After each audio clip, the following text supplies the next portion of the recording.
بسم اللہ الرحمن الرحیم۔ اللہ تعالیٰ کے فضل و کرم سے آج ہم تبوک میں کھڑے ہیں اور یہ جو جگہ آپ کو نظر آ رہی ہے، یہاں بتایا جاتا ہے کہ صحابہ کا لشکر یہاں بھی ٹھہرا تھا اور یہ درخت اسی زمانے کے ہیں۔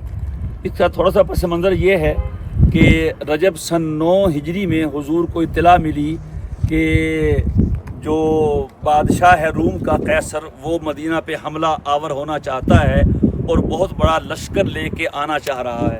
آپ علیہ الصلوۃ والسلام نے صحابہ کو حکم دیا اور یہ واحد غزوہ ہے جس میں آپ علیہ الصلوۃ والسلام نے وہ صحابہ کو صاف صاف بتایا کہ ہم نے وہاں جانا ہے، رخ بتایا، جگہ بتائی، اور یہ بہت مشکل وقت تھا، پھل پکنے کے قریب تھے اور اس کے ساتھ یہ گرمی تھی اور آپ نے سب کو نکلنے کا حکم دیا۔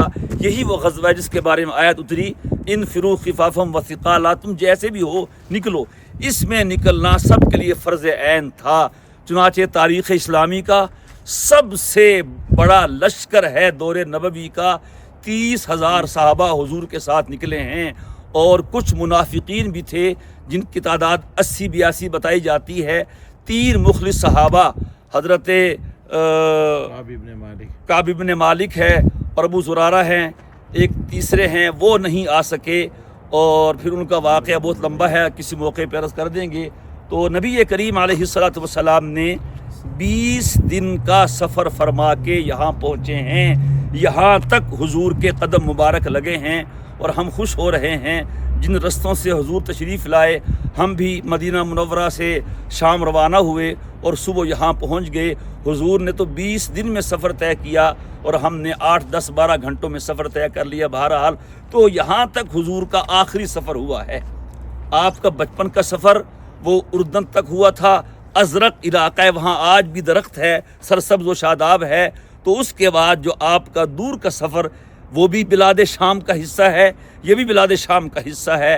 یہاں پھر آپ پہنچے ہیں تو وہ جو عیسائی تھے بھاگ گئے، اللہ نے دھاک بٹھا دی۔ 20 دن نبی کریم علیہ الصلوۃ والسلام نے یہاں قیام فرمایا۔ ظاہر ہے 30,000 کا لشکر ہے، وہ تھوڑی سی جگہ میں تو نہیں آئے گا۔ جہاں آپ کا خیمہ تھا وہاں مسجد رسول ہے، وہاں جائیں گے انشاءاللہ، اس کو بھی شامل کریں گے۔ یہ دیکھیں، یہ اونچی جگہ ہے، یہ نیچے آپ کو نظر آ رہا ہے، یہ تبوک کی آبادی ہے، مکانات ہیں۔ تو پھر آپ نے یہاں سے لشکر بھیجا حضرت خالد بن ولید رضی اللہ تعالیٰ عنہ کی سرکردگی میں، اور وہاں دومت الجندل، وہاں عقیدر بن مالک بادشاہ تھا۔ آپ نے فرمایا کہ وہ شکار کھیل رہا ہوگا، چنانچہ وہ پکڑا گیا، اس کا بھائی مارا گیا۔ عقیدر نے صلح کی ہے، اور پھر حضور کے زمانے میں بھی، صدیق اکبر کے زمانے میں بھی، حضرت عمر رضی اللہ عنہما کے زمانے تک وہ جو صلح کی تھی جزیے کی، وہ دیتا رہا۔ جب اس کا بیٹا آیا تو اس نے گڑبڑ کی، حضرت عمر کا زمانہ تھا، بغاوت کی، پھر حضرت خالد بن ولید رضی اللہ تعالی عنہ نے یہاں پر لشکر کشی کی ہے اور پھر اس علاقے کو فتح کیا ہے۔ حضرت عمر کے زمانے میں یہ علاقہ اسلام کا حصہ بنا ہے۔ یہ وہ جگہ ہے تبوک، اس کو غزوہ اسرہ بھی کہا گیا، تنگی کا زمانہ تھا، غزوہ فاضحہ بھی کہا گیا۔ اس نے منافقین کا نفاق کھول دیا تھا، اور جو اپنا تبوک ہے تو یہ اس کا نام ہے۔ اللہ تبارک و تعالیٰ نے اس کا ذکر قرآن کریم میں متعدد آیات میں کیا ہے، فی ساعۃ العسرۃ، یہ اس کا ذکر قرآن پاک میں بھی ہے۔ اور پھر یہ آپ علیہ الصلوۃ والسلام واپس پہنچے تو رستے میں منافقین نے یہ پروگرام بنایا، ہم اپنے آفس بنا لیں، وہاں میٹنگیں کریں گے، مسجد کا نام دے دیں اور ہم حضور سے نماز پڑھوا لیں، افتتاح کروا لیں، ہمیں موقع مل جائے گا۔ حضور نے ارادہ بھی فرما لیا واپسی پہ، تو پھر اللہ پاک نے وحی اتار کے مطلع فرما دیا، آپ نے صحابہ کو بھیج کے اس کو جلا دیا، اور پھر مسجد قباء کی تعریف فرمائی۔ پھر واپس آپ وہیں پہنچے جب آپ ہجرت فرما کے سنۃ الوداع میں آئے تھے، اور پھر وہاں سے نبی کریم علیہ الصلوۃ والسلام مدینہ منورہ واپس پہنچے۔ سن 9 ہجری کو سند الوفود بھی کہا جاتا ہے، کہ چونکہ 8 میں مکہ فتح ہوا، اور اس سن 9 میں پورے جزیرہ عرب سے وفد در وفد آ رہے تھے، اور حضور کے ہاتھوں کلمہ پڑھ کے مسلمان ہو رہے تھے۔ تو ہم بھی یہاں اور کچھ نہیں لینے آئے، صرف اس لیے کہ ہمارے آقا صلی اللہ تعالیٰ علیہ وسلم کا سفر یہاں تک ہوا ہے۔ دیکھیے آپ عرب و عجم کے نبی ہیں، مشرق و مغرب کے نبی ہیں، امریکہ و افریقہ کے نبی ہیں، ہند اور سندھ کے نبی ہیں، لیکن آپ کا سفر صرف یہاں تک ہوا ہے، لیکن آپ کی دعوت، آپ کا دین، آپ کی سنت پوری دنیا میں پہنچی ہے۔ یہ حضور کے صحابہ نے اور صحابہ کے صحابہ نے پہنچائی ہے۔ ذرا پڑھیے حیات الصحابہ کیسے پھیل گئے۔ آج امت سو رہی ہے اور دین بھی مٹتا چلا جا رہا ہے۔ یہاں آ کے یہی سمجھ میں آتی ہے کہ نبی کریم علیہ الصلوۃ والسلام کا دین صرف عرب کے لیے نہیں پوری دنیا کے لیے ہے۔ تو ہمارے مسلمانوں کا حق ہے جو دین حضور نے دیا اس کو اپنائیں، خود اپنے اندر دین پیدا کریں اور اس کی دعوت کو لے کے پوری دنیا میں پھیل جائیں۔ جب اپنے اندر دین ہوگا پھر تقریریں نہیں کرنی پڑے گی، واز نہیں کرنے پڑیں گے۔ صحابہ کیا کہتے تھے، ان کی دعوت کیا تھی؟ ایھا الناس کونوا مثلنا، لوگوں ہمیں دیکھتے ہو نا، بس ہم جیسے ہو جاؤ۔ تو خدا کرے امت اس نہج پہ آ جائے، بس جائے امریکہ افریقہ میں، مشرق مغرب میں، کہے ایھا الناس کونوا مثلنا، ہم تمہارے سامنے نمونہ ہیں، آئیڈیل ہیں، سیمپل ہیں، ہماری طرح ہو جاؤ۔ خدا کرے پھر وہ دن آئیں اور اللہ تعالیٰ کی نصرت اور مدد شامل حال ہو سکتی ہے۔ غالباً اقبال نے کہا تھا، فضائے بدر پیدا کر فرشتے تیری نصرت کو، اتر سکتے ہیں گردوں سے قطار اندر قطار ابدی۔ السلام علیکم ورحمۃ اللہ وبرکاتہ۔ یہ مسجد ہے جس کا نام مسجد رسول ہے، اور یہاں کے مقام اس کو مسجد توبہ بھی کہتے ہیں۔ یہ اس جگہ بنائی ہے جہاں نبی کریم علیہ الصلوۃ والسلام کا 20 دن جو قیام تھا تو آپ کا خیمہ یہاں تھا، اور ابھی کچھ عرصہ پہلے تک یہاں کھجوروں کا درخت تھا اور وہ جگہ تھی آپ کے خیمہ مبارک کی۔ تو چونکہ 30,000 کا مجمع تھا، ابھی ہم جہاں سے آ رہے ہیں وہ جگہ پیچھے ہے جہاں وہ سریہ سے نظر آ رہے ہیں، تو لگتا ہے کہ ان تمام جگہوں میں صحابہ ٹھہرے ہوئے تھے۔ سبحان اللہ۔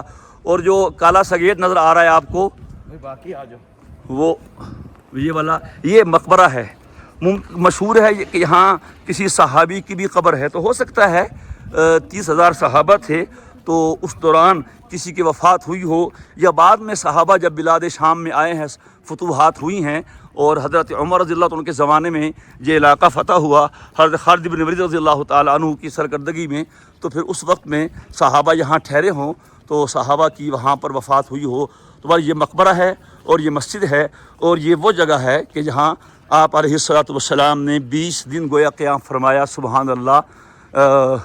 یہاں بھی وہ کہنے کو دل چاہتا ہے، قدم قدم پہ برکتیں، نفس نفس پہ رحمتیں، جہاں جہاں سے وہ شفیع آسیاں گزر گیا، جہاں نظر نہیں پڑی وہاں رات آج تک، وہیں سحر ہوئی یہاں جہاں جہاں گزر گیا۔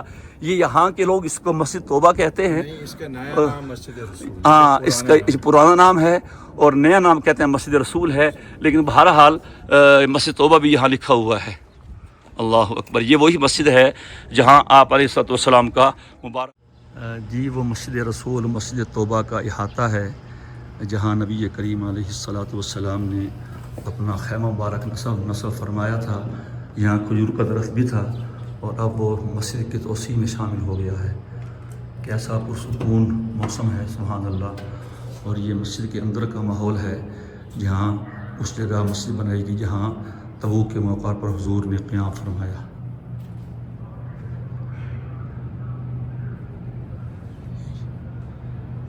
اس کا پہلا نام مسجد رسول تھا، اور اب نیا نام مسجد توبہ ہے کہ سورہ توبہ کی آیت یہاں اتری تھی۔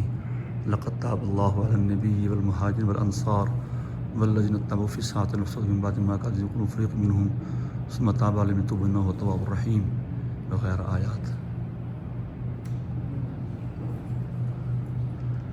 یہ بھی ایک ساتھی نے بتایا ہے کہ اس کا پرانا نام مسجد رسول تھا اور اب نیا نام مسجد توبہ رکھا ہے، اور مسجد توبہ رکھنے کی وجہ یہ ہے کہ سورہ توبہ کی آیات جو غزوہ اپنا اسرا کے بارے میں ہیں، تبوک کے بارے میں ہیں، وہ اس مقام پہ نازل ہوئی تھیں، اس جگہ پہ، چونکہ آپ کا خیمہ مبارک یہاں تھا تو اس لیے اس کا نام مسجد توبہ رکھ دیا۔ میں ترکوں نے قلعہ بنایا تھا، ابھی بھی اصلی حالت میں محفوظ ہے، اور اس کی 2 منزلہ عمارت میں میوزیم بنایا ہے، اور کچھ یادگاریں حضور اکرم صلی اللہ تعالیٰ علیہ وسلم کے زمانے کی ہیں اور صحابہ کے زمانے کی ہیں۔ پھر باقی یادگاریں انہوں نے جو اس میں رکھی ہیں وہ ان کے دور عثمانی کی اور ترکی دور کی ہیں۔ بہرحال ایک اچھا یہ میوزیم ہے اور اس میں یہ تاریخی یادگاریں ہیں۔ یہاں کا ٹمپریچر بہت نارمل ہے، جون کا مہینہ ہے، دوپہر کا وقت ہے، عین دوپہر کا 12:15 کا وقت ہونے والا ہے اور ہم دھوپ میں کھڑے ہیں، کسی قسم کی تپش گرمی محسوس نہیں ہو رہی اور بہت ہی ٹھنڈی ہوا چل رہی ہے۔ سعودیہ کے علاقوں میں سے تبوک سرد ترین علاقہ ہے۔ ہم کچھ عرصہ پہلے بھی آئے تھے تو اس وقت یہاں سردیاں تھیں تو رات بھر ہم ہیٹر جلا کے سوئے، تب بھی سردی لگ رہی تھی۔ تو اب جون کے مہینے میں اللہ تعالیٰ یہاں لائے ہیں تو اب بھی ماشاءاللہ بہت خوشگوار موسم ہے، جیسے ہمارے ہاں پاکستان میں فروری مارچ کا موسم ہوتا ہے وہی محسوس ہو۔ لیکن یہ اس وقت ہم تبوک میں ہیں اور میوزیم میں یہ صحابہ کرام یہاں آئے تھے تو یہ ساری چیزیں صحابہ کے زمانے کی عہد رسالت کی ہیں۔ یہ پیالہ ہے اور اوپر جو ہیں وہ اس زمانے کے سکے ہیں، درہم اور دینار کے حوالے سے، تو یہ میوزیم میں محفوظ ہیں۔ یہ تبوک کے میوزیم میں صحابہ کے زمانے کا سامان رکھا ہے۔ یہ آٹے کی چکی ہے آٹا پیسنے کے لیے، اور اوپر شاید یہ پانی کا ڈول ہے، یہ مشکیزہ ہے پانی نکالنے کے لیے۔ کچھ لوگ کہتے ہیں کہ اس میں تبوک کے لیے صحابہ کی جو معاونت تھی وہ جمع کی تھی، اور نیچے گویا کہ پانی پینے کا وہ کاس ہے۔ تو یہ یہاں کی میوزیم میں صدی کے خط کوفی میں آیت الکرسی اور سورہ اخلاص لکھی ہوئی ہے، وہ یہاں محفوظ ہے تبوک کے۔ یہ حضور کے زمانے کے گویا صحابہ کے زمانے کے اصلی درہم و دینار ہیں جو یہاں میوزیم میں۔ وہ مشکیزہ جو حضور کے زمانے میں پانی کے لیے استعمال ہوتا تھا، جانور کی کھال سے مشکیزہ بناتے تھے اور یہ اس کا استعمال عام تھا۔ اور یہ برتن رکھا ہے، شاید کہ یہ سا ہے، وہی لگ رہا ہے، یہ سا کا پیمانہ لگ رہا ہے، واللہ تعالی عالم۔ اور یہ بھی وہ پینے کا برتن ہے اس زمانے کا۔ ظاہر ہے انہوں نے اس کو بڑے اہتمام سے محفوظ کیا ہے تو اسی زمانے کی یادگاریں ہیں، اور اس طرح یہ بھی اسی زمانے کی ایک یادگار ہے۔ یہ ترازو یہ ایک اور چیز ہے، بہرحال ہماری سمجھ سے بالا ہے۔ یہ کچھ بوتل وغیرہ ہے سامان محفوظ کرنے کے لیے، جیسے ہمارے ہاں ہوتے ہیں کین وغیرہ، تو گھی شہد وغیرہ محفوظ کرنے کا، یہ اس زمانے کی کوئی کہ یادگاریں ہیں۔ ہم تبوک میں کھڑے ہیں، سامنے قلعہ نظر آ رہا ہے۔ اس جگہ پہ نبی کریم علیہ الصلوۃ والسلام کا قیام تھا، اس جگہ پہ بھی، اور جہاں مسجد توبہ ہے وہاں آپ نے نمازیں ادا فرمائیں۔ بعضوں نے کہا کہ خیمہ یہاں تھا، بعضوں نے کہا خیمہ بھی وہاں تھا، اور یہ جو جگہ ہے یہ نظر آ رہی ہے آپ کو، یہ کنواں ہے۔ اس کنویں کا پانی نہیں تھا، آپ علیہ الصلوۃ والسلام نے اپنا دعا مبارک اس کنویں میں ڈالا اور تو اس کا پانی جاری ہو گیا، اور 20,000 صحابہ کے لیے وہ پانی کافی ہو گیا۔ یہ سارا یہاں صحابہ کا لشکر ٹھہرا تھا، یہ بلندی پہ ہے، اور یہ سارا تبوک شہر ہے۔ دیکھیے یہ تبوک کی آبادی ہے اور یہ نیچے سارا شہر ہے۔ تو چونکہ 30,000 کا لشکر تھا، ان کے گھوڑے بھی تھے۔ یہ پیچھے کا علاقہ پہلے ہم نے اس کو دکھایا ہے، جہاں کھجور کے درخت ہیں، بتایا جاتا ہے اس میں درخت اسی زمانے کے ہیں جو خشک ہو چکے ہیں۔ تو یہاں پڑاؤ رہا ہے نبی کریم علیہ الصلوۃ والسلام کا، اور یہ کنواں بھی آپ کے معجزات میں سے ایک معجزہ ہے۔ اور یہاں اتنا سکون ہے، نبی کریم علیہ الصلوۃ والسلام کے قدم مبارک جہاں پڑے ہیں، ہم سب رفقاء سفر یہاں کے سکون کو بہت ہی محسوس کر رہے ہیں۔ موسم تو خوشگوار ہے ہی جون کے مہینے میں، لیکن اس کے ساتھ ساتھ سکون، اطمینان، بشاشت سبحان اللہ بہت زیادہ ہے۔ اللہم صلی علی سیدنا محمد وعلی آل سیدنا محمد مبارک وسلم علیہ۔